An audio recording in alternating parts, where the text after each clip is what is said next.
7월 임시국회에서 공수처 후속 법안이 통과되면서 민주당이 공수처 출범에 속도를 내고 있습니다. 미래통합당을 향해 늦어도 8월 국회 시작 전까지 공수처 후보 추천위원을 선임하라고 채근했습니다.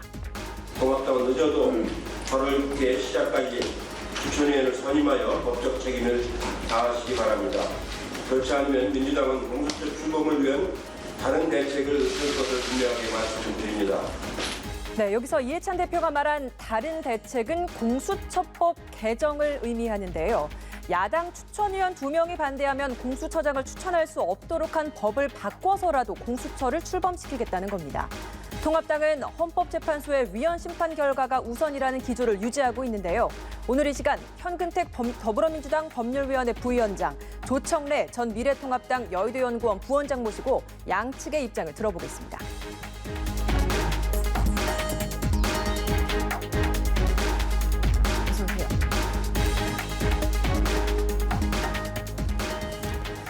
네, 7월 임시국회에서 부동산 관련 법안 그리고 공수처 후속 법안이 통과됐죠. 이 통과되자마자 민주당 곧바로 공수처 출범을 위해서 드라이브를 걸고 있습니다.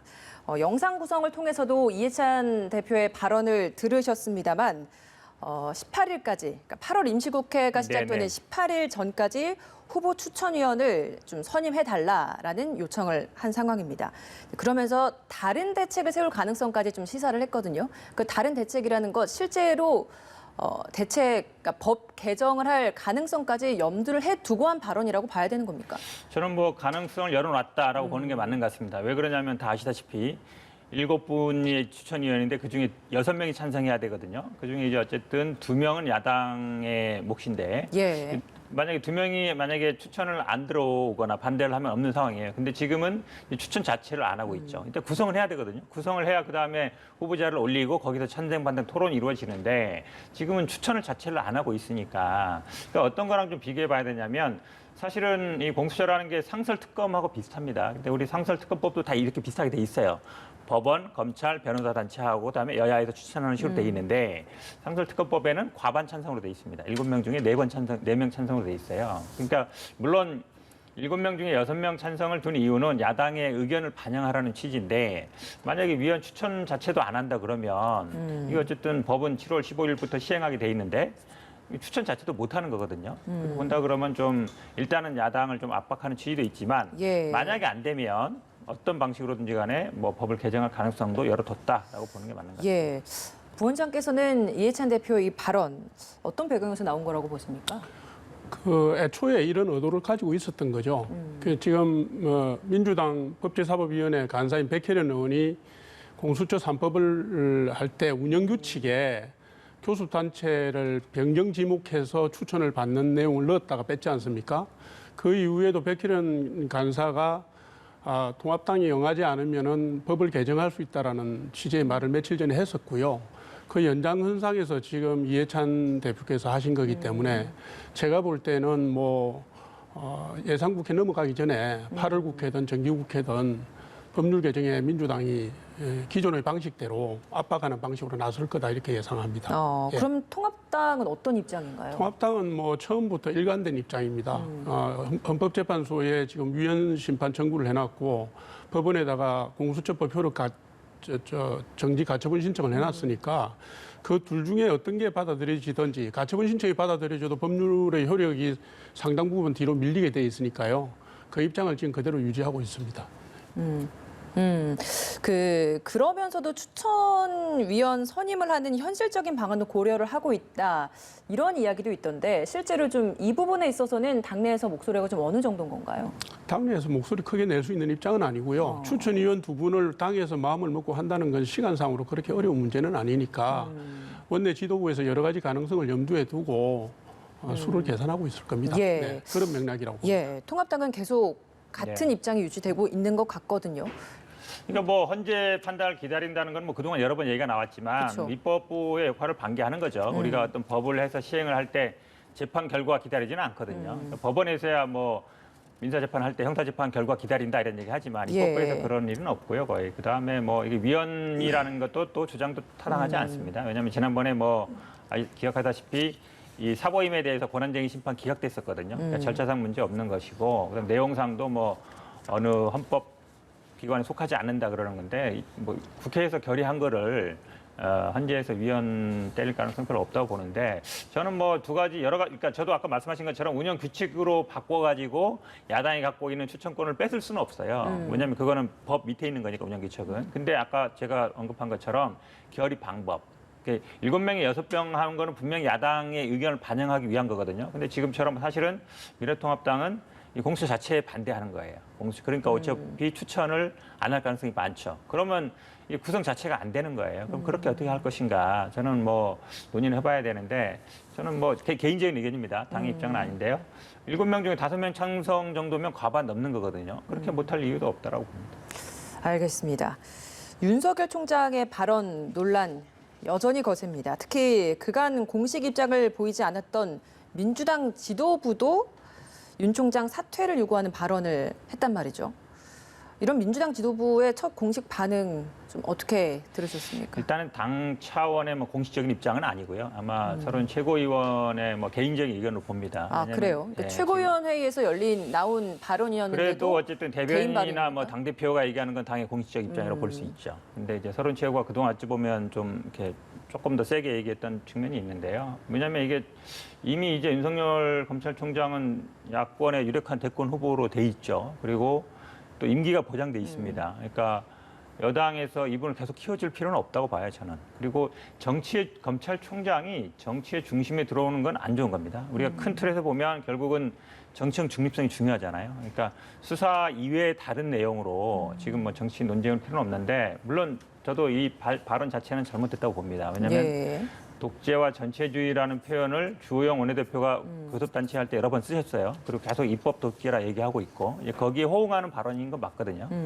그렇다 해도 일단 임기 보장돼 있고, 그다음에 이미 이제 뭐 통합당에서는 뭐 환영 논평도 내면서 어찌 보면 이제 정치 영역으로 조금씩 들어오고 있는데, 그거를 우리 여당에서 굳이 더 잘 되게끔, 아니면 더 어찌 보면 지지율을 올리게끔 할 필요는 없다라고 봅니다. 근데 이렇게 이제 비판적인 말을 하고 어찌 보면 윤석열 총장 때리기에 나서는 그것 자체가 윤 총장을 더 키우는 것이다, 이런 그런 면도 분석도 좀 있다고 있거든요. 봐요. 그러니까 왜냐하면 지금 어찌 보면 본인은 사실은 검찰총장은 수사 이외에 다른 어떤 정치적인 거는 사실 못하게 돼 있어요. 그게 어찌 보면 정치적인 중립성이라는 거 아니겠습니까? 근데 이제 본인 스스로 이제 정치적인 발언을 하고 있죠. 그리고 여론조사에도 그전에는 빼달라 그랬는데 지금 빼달라 말도 안 해요. 그거를 본인의 어느 정도의 배경으로 삼고 있는 거예요. 이 수사라든지 이런 것들에 대해서.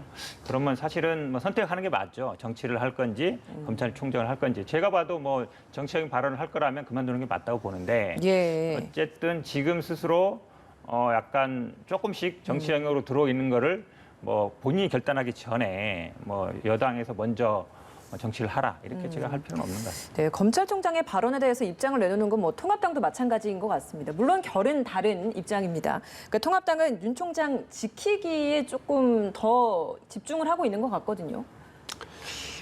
지키기라기보다는 지금 말씀하신 것처럼 뭐 검찰총장 임명 이후에 수개월 동안에 민주당과 정부에서 계속 문제 삼으니까 윤 총장의 그 존재감이 계속 부각되어 온 거죠. 지금 뭐 예를 들면 자유민주주의는 법의 지배로 이루어진다라든가, 그다음에 독재와 전체주의, 따라서 민주주의에 대한 부분에 대한 얘기는 어떻게 마음을 놓고 보면 일반적인 얘기라고도 할 수가 있습니다. 그런데 그간에 지난 몇 개월 동안 쌓여온 관심과 공격, 방어, 이 논리가 적용이 되니까 정치화돼 버린 거거든요. 그런데 이제 서른 최고위원 같은 경우에 그만둬라, 뭐 또 김두관 의원 같은 경우는 회의만을 제출해야 된다, 이런 식의 정제되지 않는 발언 나오는 것 자체가 집권 여당으로서 상당히 문제가 있는 겁니다. 지난 정부 때 보면요, 그 정권이 검찰로부터 수사를 받았다고 해서 보복에 나선 경우는 없습니다. 김영삼 대통령 때도 차남 문제가 있었고, 김대중 대통령 때도 이남 삼남이 구속됐었고요.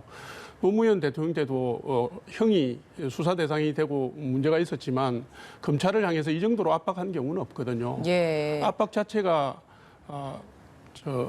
윤 총장의 존재감을 키우고 윤 총장이 헌법상의 역할을 다하고 직임을 제대로 하는 것이 검찰의 독립이나 사법부 개혁과 관련된 상황으로 비춰질 만큼 상황이 진전되다 보니까 통합당이 검찰총장에 대한 통상적인 의미에서의 지지나 지원을 하고 있는 것이라고 저는 봅니다. 제가 한마디 좀 추가하면 예. 사실은 이제 검찰이 과거와 같은 권한을 행사하기는 이제 거의 불가능해요. 이제 공수처가 나오면 아마 특수부수자는 거의 없어질 것이고 검경 수사권을 아마 이 법이 시행되면 6가지 아마 이런 범죄 말고는 직접 수사권이 없습니다. 그러니까 어찌 보면 검찰이 지금과 같은 권한을 행사하는 건 거의 불가능한 시점이에요. 어찌 보면 그런 분기점에서 나름대로의 뭐 검찰총장으로서의 뭔가 지키고 싶은 그런 생각이 있는 것 같은데요. 제가 보기에는 이제 검찰이 제자리 찾게 할 때가 됐다. 그러니까 제가 보기엔 수사는 경찰이 하고 그다음에 공판, 어찌 보면 뭐 재판은 검찰이 하는 그런 시대의 분기점에 왔다고 보는데 그거에 대한 아마 검찰의 마지막 저는 뭐 약간 항변이라든지 그런 취지가 좀 있다고 봅니다. 통합당이 이 공수처 출범 참여에 좀 지지부진한 게 윤석열 총장 옹호, 그러니까 윤 총장 지키기라는 표현들을 뭐 언론에서는 많이 사용을 하고 있는데 이것과 좀 일맥상통하는 상황이라고 이해를 하면 되는 겁니까? 윤석열 총장하고 연결시키는 건 너무 나간 거고요. 예, 지금 공수처는 처음에 작년에 4+1을 통해서 패스트트랙에 올릴 때부터 논란이 됐던 부분입니다. 예. 왜냐하면 통합당 내에서도 1호 공수처 대상이 윤석열 총장이 될 것이다 이런 표현을 또 하고 있거든요. 네네. 그 처음부터 예상됐던 거고 공수처 문제를 여당의 인사들이 언급할 때 윤석열 총장이 1호가 될 거란 얘기를 하신 분들도 있습니다. 공수처는 지금 옥상옥이라는 문제가 제기되어 왔고 그다음에 헌법에도 위헌 요소가 있다라는 전문가들의 지적이 있었기 때문에 그 윤석열과 공수처 문제를 곧바로 연결시키는 건 무리지만 검찰의 독립성이나 사법부 개혁과 비추어 볼 때는 공수처가 좀 무리가 있다 이런 입장을 견지하고 있는 것입니다. 예, 알겠습니다. 여론조사 결과 하나만 좀 다뤄보겠습니다. 통합당과 민주당 여론조사 결과인데 좀 화면으로 좀 보여주시면 보면서 같이 좀 질문을 드려볼게요. 민주당이랑 통합당 지지도 격차가 0.8%포인트로 굉장히 많이 좁혀졌습니다. 민주당이 35.6%, 통합당이 34.8%입니다. 민주당은 이런 결과들 좀 어떻게 좀 지금 해석을 하고 계신가요? 굉장히 어쨌든 그전에는 사실은 민주당 지지율이 떨어져도 미래통합당 지지율이 오르지는 않았어요. 근데 지금 보면은 민주당 떨어진 것보다 더 이제 미래통합당이 오르고 있거든요. 아마 여론조사 수치 결과 보시면 아시겠지만 30, 40대 여성 이런 분들이 어쨌든 지지율이 많이 떨어지고 있습니다. 다 뭐 이해하다시피 박원순 오거돈 문제도 있고요. 특히 이제 부동산 문제에 최근에 이제 많이 이제 영향을 미치는 것 같습니다. 하지만 사실은 지지율은 이제 오르기도 하고 떨어지기도 합니다. 저희들도 어쨌든 그 정책의 일관성이 굉장히 중요하다고 봐요. 이렇다고 해서 물론 지금 논란이 많습니다. 임대차 3법이라든지 부동산법이라든지 이게 과연 누구를 위한 거냐 또 있지만 저희 당 입장에서는 아마 이게 쭉 가져왔던 소신이에요. 아마 좀 이게 계속 조금 당장은 지금 눈앞에 효과는 나타나지 않지만 좀 시간이 지나다 보면 임대차 그러니까 전세금이라든지 아니면 부동산 가격 같은 거는 좀 정리될 걸로 보고요. 젠더 문제 이 부분도 사실 민감한 부분이지만 저희들이 어쨌든 뭐 당내 어쨌든 감찰 기구도 만들고 이러면서 조치를 차근차근 취해 나갈 것이고요. 또 지금 예. 아마 지자체장, 지역구 의원들의 약간 반발, 님비 아니냐 이런 분도 사실은 겸허하게 받아들일 수밖에 없어요. 왜냐하면 임대주택 들어가는 거를 별로 싫어하는 거거든요. 자기 지역에 임대주택 많이 들어오는 것들에 대해서. 그래도 어쨌든 정부의 그렇다고 해서 우리가 다 주택을 다 분양시킬 수는 없는 거잖아요. 청년이라든지 신혼부부라든지 이런 분들은 임대주택 공급해야 되는 거거든요. 그래서 제가 본다 그러면 그 지자체 단체장이나 그 지역 의원들도 정부 정책에 따라주는 게 맞다. 그리고 어쨌든 이런 협의를 통해 나가면서 어쨌든 공급 대책 이번에 처음 나온 거기 때문에 추가적으로 저는 뭐 대책도 더 나올 수 있다고 봅니다. 차근차근 예. 정책으로 승부를 걸어 나가겠습니다. 예. 예, 지금 민주당의 지지율 빠지는 거는 여러 언론들이 그동안 보도를 해왔습니다. 예를 들어서 오거돈 박원순 문제, 성비위 문제 나왔을 때 20대 여성들이 떨어진다는 얘기가 있었고 부동산 정책의 최초 버전이 나왔을 때도 3040의 박탈감 문제가 나왔고요. 지금 부동산 정책은 사실 아무도 만족할 수 없는 형태로 가고 있거든요. 다주택자든 1주택자든 전세든 월세든 다 불만입니다. 근데 이 부분들을 겸허하게 지금 민주당이 받아들이지 않고 있기 때문에 이런 문제가 벌어진 거고 부동산 문제에 더해갖고 행정수도 문제까지 엎어지면서 수도권에서 이게 민심의 동요가 일어난 측면들이 있습니다. 다만 미래통합당 입장에서는 미래통합당이 잘해서 지금 저런 결과가 나온 게 아니기 때문에 지나친 기대나 희망을 갖는 것은 오히려 병이 될 수 있다 이런 조심스러운 진단을 해봅니다. 예. 자연스럽게 부동산 관련 질문을 드려봐야 될 것 같습니다. 8사 부동산 대책, 그러니까 공급 관련된 방안이 발표된 후에 논란이 민주당 내에서 먼저 나왔습니다. 앞서 잠시 좀 언급해 주셨던 것처럼 대책 발표되고 4시간가량밖에 지나지 않은 상황에서 관련 지역구에 있는 자치단체장 그리고 지역구 의원들 반대하는 목소리가 터져 나왔고 당과 사전에 이렇게 우리와 사전 협의가 되지 않았다 이런 이야기를 했단 말이죠.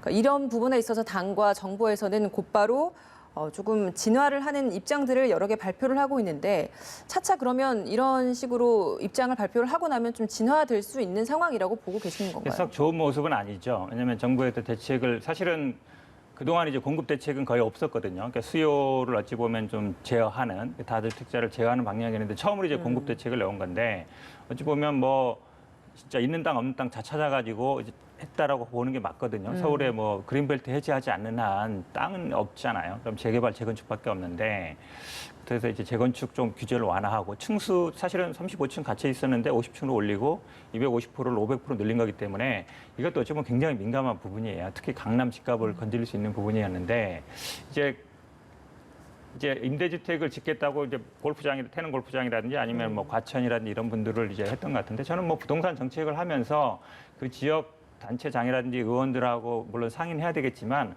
100%또 그분들이 동의를 받아야 되는가 이런 문제는 있어요. 왜냐하면 국민 전체의 이익으로 봤을 때는 어딘가에는 또 지어야 되거든요. 임대주택을 또 지어야 돼요. 그리고 어쨌든 땅이 있는 데를 지어야 되기 때문에 이분들이 말씀처럼 우리가 강남에 희생되는 거 아니냐. 강남에 지을 땅이 없죠. 예를 들어 그린벨트 해제하지 않는다면 그럼 어쨌든 국가가 갖고 있거나 아니면 뭐 골프장이나 이런 데들은 유유부지로 있는 거거든요. 그러니까 저는 태릉 골프장 해제하면서도 왜 그린벨트를 해제하느냐. 근데 태릉 골프장을 그린벨트로 인식하는 사람 많지 않을 거예요. 오히려 용도가 골프장인 거죠. 그러니까 거기에 공공임대주택을 짓는다. 이거 자체가 문제인 거거든요. 주변 집값이 떨어진다는 인식인데 저는 교통 대책이라든지 아니면 가구 수를 좀 줄인다든지 친환경적으로 개발한다든지 그런 방향으로 충분히 협의가 가능하다고 봅니다. 근데 정부 정책을 발표하고 바로 그 해당 의원이나 뭐 단체장들이 반대 입장을 표명하는 건 저는 적절하지 않다고 봅니다. 예. 하실 말씀 있으실 것 같습니다. 정부 정책 공급 대책이 늦게라도 나온 건 그나마 다행이라고 생각은 합니다. 그런데 이게 그 대상이 되는 지방자치단체와의 조직인 협의도 안 돼 있고요. 내용은 또 공공개발을 위해서 끌어내야 될 민간조합 단지들을 유인할 수 있는 내용이 전혀 없습니다. 그래서 이게 시장성으로 보나 행정의 집행력으로 보나 양방향으로 다 문제가 있는 거거든요. 8.4 요번에 대책의 핵심은 말하자면 공공성과 이익 한수에 맞춰져 있는데 늘어난 용적률의 70%를 내놔라. 그다음에 기대 수익률의 90%를 환수하겠다. 뭐 이렇게 되면 민간 분야에서 누가 들어가겠습니까? 그러니까 공급 대책이라면서 민간이 참여할 수 있는 부분을 막아놨기 때문에 또 나중에 이 문제를 보완할 땜질식 처방이 나오는 거예요. 뿐만 아니라 그 이후에 지금 보면 뭐 전월세 전환율 4%를 낮추겠다 법률적으로 또 뭐 지방단체나 정부가 전월세 가격을 표준화시켜서 법률적으로 제시하겠다. 이런 뭐 시장 구조 자체를 정부가 지락펴락하고 해체하는 식의 이런 설익은 대안들이 나오고 있고요. 뿐만 아니라 그 민주당 의원들이 뭐 집값이 올라가면 어떠냐, 세금만 거두면 되지라든가 서민들에게는 월세가 낮다 이런 식의 중구난방식의 의원들의 발언이 국민들의 가슴에 상처를 주고 부동산 정책에 대한 국민들의 이해를 더 어렵게 만들게 하고 있습니다. 좀 제발 좀 민주당이 좀 정돈된 입장을 좀 내주면 좋겠다 이런 생각을 갖고 있습니다. 예, 이런 정돈되지 않은 표현들 혹은 불협화음 이런 것들이 국민들에게 좀 혼선을 줄 수 있다라는 지적을 해주신 것 같은데 네네네. 여기에 대해서는 어떤 입장이신가요? 저는 근데 이 논쟁은 필요하다고 봅니다. 예를 들어서 전세나 월세, 사실은 뭐 전세 제도가 계속 유지돼야 되느냐 이 부분도 물론 있는 거고요. 저도 뭐 예를 들어서 뭐 월세도 괜찮다. 뭐 전세는 뭐 선악의 문제 아니다 이렇게 보지는 않아요. 그래도 월세 살다가 전세 살다가 집 사는 게 어찌 보면 서민들이 사는 방식이기 때문에요.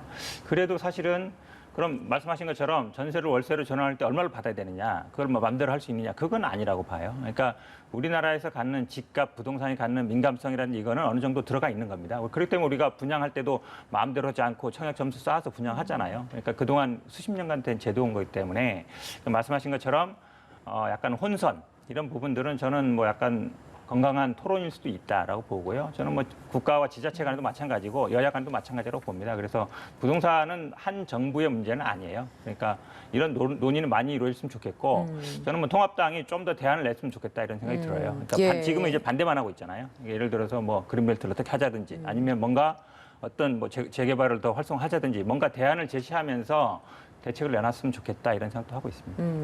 아니, 전월세, 예, 말씀하십시오. 예를 들면 전월세 전환율을 4%에서 3%나 2% 낮추겠다 그러면 그 기준 가격을 정부나 지방자치단체에서 고시를 해야 될 거 아닙니까?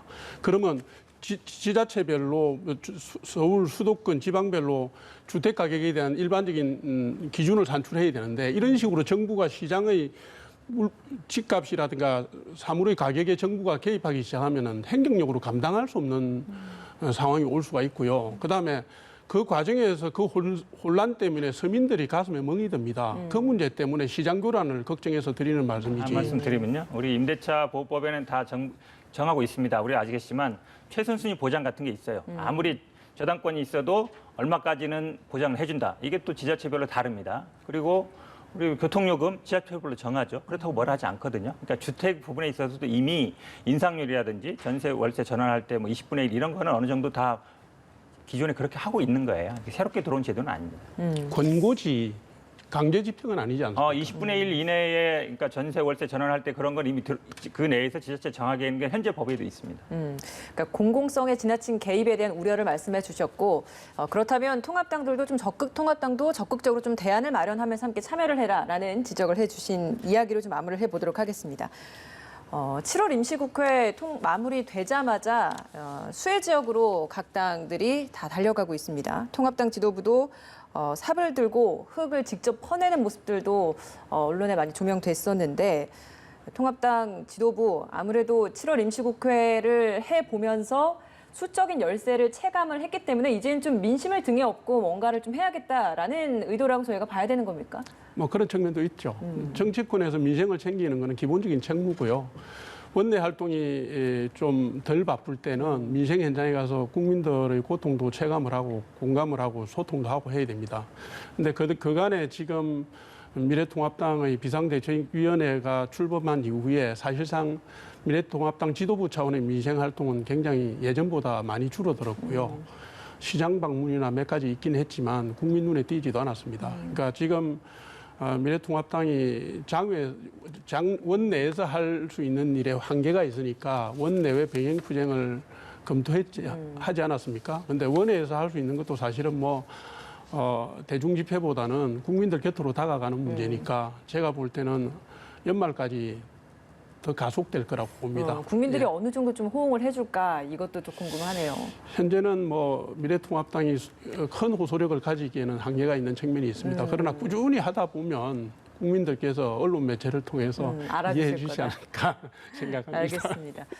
민주당도 이 수해 지역 네네. 수습 방안을 위해서 같이 좀 몰두를 하고 있는 것 같습니다. 네. 집권 여당 차원에서 또 살펴볼 수 있는 대목이 또 따로 있을 것 같거든요. 그럼요. 당연히 현장 방문하는 거 필요합니다. 그러니까 어떤 분들은 뭐 정치적인 쇼 아니냐 할 수 있지만 그래도 정치인들이 가서 찾아서 현장을 보고요. 그러면 그게 또 입법으로 반영되는 거거든요. 저희 여당 같은 경우에도 이게 재난지역 선정하고 그다음에 피해 보상을 하고 이런 걸 하면 현장에 가봐야 되는 것이죠. 저는 그래서 그걸 너무 나쁘게만 볼 필요는 없다고 보고 있습니다. 알겠습니다. 마지막으로 이 질문 좀 드려볼게요. 오늘 저녁에 민주당 전당대회 출마한 새 후보 세 번째 TV 토론을 하게 됩니다. 최근에 뭐 부동산 정책, 행정수도 이전 이런 문제 등을 놓고 공방을 벌였고 이번에도 또 이런 공방이 좀 예상이 되고 있는데 사실 이 박주민 의원이 이제 후보로도 들어오면서 새로운 네. 바람을 불러왔다라고 했는데 시간이 흐르면서 다시 결론적으로는 어차피 대표는 이낙연이다, 어대나 네네. 이야기가 또 다시 나오고 있는 것 네. 같아서요. 좀 분위기 어떻습니까? 한마디로 얘기하면 별로 분위기가 안 뜨고 있죠. 물론 이제 뭐 말씀하신 것처럼 대세론도 있지만 또 지금 전당대회 하면 막 사람들 모여가지고 뭐 응원도 하고 이래야 되는데 한 50명 정도밖에 못 모으는 거예요. 못 들어가게 하고 있거든요. 소리도 못 지르게 하고 마스크 쓰게 하고 이러다 보니까 분위기가 안 나는 거예요. 사실은 전당대회라는 게 막 사람들도 뜨겁게 해야 논쟁이 네. 되는데 결국은 아마 이 토론회밖에 없는 거예요. 그러면 오늘 아마 전주에서 하고 내일 광주에서 할 것 같은데요. 아마 김부겸 후보나 박주민 후보는 고민할 수밖에 없죠. 이대로 그냥 조용히 끝나면은 조용히 지는 선거기 때문에 저는 그래서 아마 두 후보가 이런 문제를 좀 제기했으면 좋겠어요. 왜냐하면 이낙연 후보가 당대표는 될 것 같지만 최초에 당대표 나온 목적이 대권으로 가기 위한 징검다리였단 말이죠. 한 7개월 정도 한 다음에 대권 나가겠다는 게 프로젝트였는데 지금 전당대회에서는 굉장히 앞서고 있지만 대권 후보 지지율은 오히려 좀 이재명 지사하고 붙는 경향이 있거든요. 그러니까 전당대회 나온 게 크게 도움은 못 되고 있는 상황이에요. 그러면 어제도 어떤 언론 기사에 보니까 만약에 지지율이 안 나오면 대권에 안 나갈 거냐라든지 아니면 뭐 의원직은 어떻게 할 거냐라든지 아니면 그럼 정당은 7개월 후에는 어떻게 할 거냐라든지 조금 더 공격적으로 질문을 할 필요가 있다고 봐요. 그게 사실은 우리 당 입장에서 중요합니다. 왜냐하면 지금 뭐 사실 전당대회하고 대선이 어찌 보면 관심이 멀어진 거예요. 그러다 보니까 윤석열, 이재명은 굉장히 관심이 많은데 전당대회는 대선하고 관계 없는 것처럼 흘러가고 있거든요. 근데 사실은 관계가 있어요. 근데 그 관계를 어떤 식으로든지 간에 김부겸 후보나 박주민 후보가 연결 지어야만이 제가 보기에 뭐 역전도 노릴 수 있는 상황이 아닌가라고 보고 있습니다. 예. 그 흥행이 전당대회는 또 잘 돼야 또 민주당에게도 또 좋은 효과로 가져올 수 있을 텐데 네. 상당히 좀 흥행은 좀 잘 되고 있지는 않은 것 같아서 통합당에서는 민주당 전당대회 어떻게 바라보고 계신가요? 당의 입장이 다른 입장에서 보더라도 별 재미가 없습니다. 흥행력 요소가 없고요. 이게 흥행이 되려면 대립 전선이 명확해야 되고 후보가 각계약진하면서 추격하는 후보가 있고 상황이 요동을 쳐야 되는데 이 크게 요동칠 만한 이슈가 없어요. 뭐 처음에 나왔던 당권 대권 분리 문제라든가 영호남 뭐 대결 운운했던 것도 뭐 미미해졌고 그다음에 친문 핵심들이 어떤 선택을 할 거냐 뭐 이게 처음에 관전 포인트였는데 이게 지금 전국 대의원 투표가 45%고 권리당원 투표가 40%, 85%가 사실 친문들이 지락펴락하는 상황이다 보니까 새 후보 다 친문 친화적인 정책 쪽으로 계속 몰려가고 있고 공약이라든가 정치적 주장도 거기에 입맛에 맞추는 형태로 가고 있어서 제가 볼 때는 앞으로도 별 요동칠 만한 이슈가 나오기는 힘들다. 세간의 지금 여론조사 결과처럼 이낙연 대세론이 이어지는데 결국 몇 프로 득표하느냐 이낙연 후보가 그렇게 해서 당내 기반을 얼마나 넓혀서 향후 리더십을 강화시켜 나가느냐 이런 부분에 오히려 관심이 모아지고 있는 것 같아요. 그러면 그 지지 비율은 좀 어느 정도를 얻을 거라고 보세요? 대략 40, 20, 15 뭐 이렇게 정도 보는 것 같아요. 예. 과반까지는 아니지만 한 40% 그래서 이낙연 정도. 후보가 전대를 통해서 과반을 득표하느냐 안 하느냐 이게 관심의 대상이 될 수 있으죠. 예.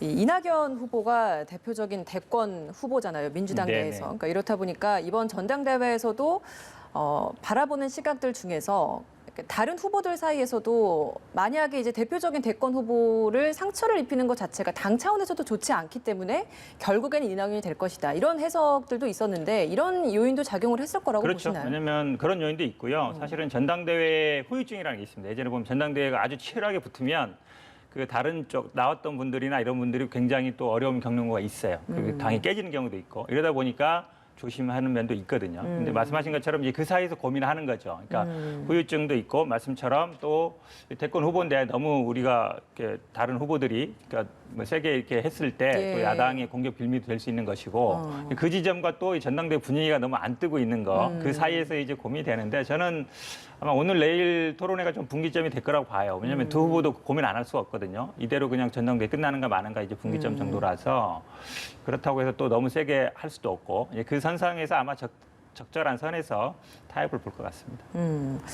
이낙연, 김부겸, 박주민 세 후보 오늘 밤에 세 번째 TV 토론을 하게 될 텐데 가장 주되게 봐야 될 관전 포인트라고 한다면 그럼 어떤 게 있겠습니까? 일단은 차별성이 처음에는 말씀처럼 뭐 임기냐 이런 문제 있지만 아마 뭐 사실은 뭐 행정수도 이전 문제라든지 부동산 문제는 거의 대동소이할 거예요. 그러면 아마 당권 대권 분리 문제라든지 아니면 당을 앞으로 어떻게 해나갈 거냐 이런 게 문제가 되죠. 그다음에 입법을 어떻게 할 거냐 원내에서 어떻게 할 거냐 원내에서 할 수 있는 게 뭐가 있냐 결국은 아마 가장 큰 쟁점은 다음에 민주당이 정권 재창출을 해야 되는데 예. 거기에 가장 올바른 방안이 뭐냐, 어떻게 해야 되느냐 이 부분일 것 같아요. 제가 보기엔 당의 입장과 개인의 입장이 다를 수 있기 때문에 결국은 아마 포커스는 알겠습니다. 정권 재창출에 누가 적임자다 이 부분이 될 것 같습니다. 알겠습니다. 현근택 더불어민주당 법률위 부위원장, 조청래 전 미래통합당 여의도 연구원 부원장과 함께했습니다. 오늘 말씀 고맙습니다.